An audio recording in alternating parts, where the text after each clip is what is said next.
तो दोस्तों अंग्रेज भारत से 3 लाख भारतीय सैनिक इंग्लैंड ले गया था वर्ल्ड वॉर 2 में लड़ाने के लिए।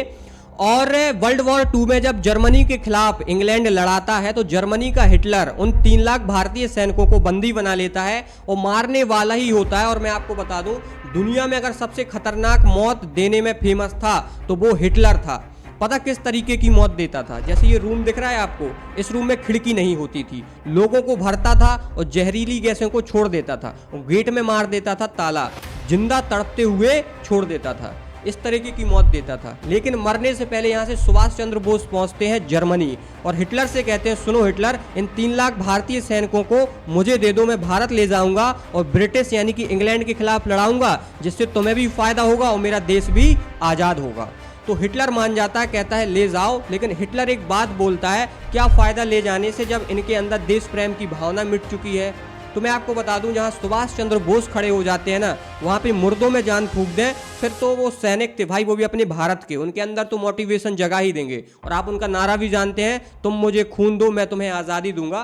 तो भाई जब ये बर्मा के रास्ते भारत जाना था तो वहां पे जो सैनिकों को सुभाष चंद्र बोस ने मोटिवेट किया, जो भावनाएं थी, वो गोपाल प्रसाद व्यास जी ने खूनी हस्ताक्षर में लिखते हुए कहा, वह खून कहो किस मतलब का जिसमें उबाल का नाम नहीं, वह खून कहो किस मतलब का जो आ सके देश के काम नहीं, वह खून कहो किस मतलब का जिसमें जीवन न रवानी हो, जो परवश होकर बहता है वह खून नहीं है पानी है। उस दिन लोगों ने सही सही खून की कीमत पहचानी थी, जिस दिन सुभाष ने बर्मा में मांगी उनसे कुर्बानी थी। बोले स्वतंत्रता की खातिर बलिदान तुमको देना होगा, तुम बहुत जी चुके हो जग में लेकिन आगे तुमको मरना होगा।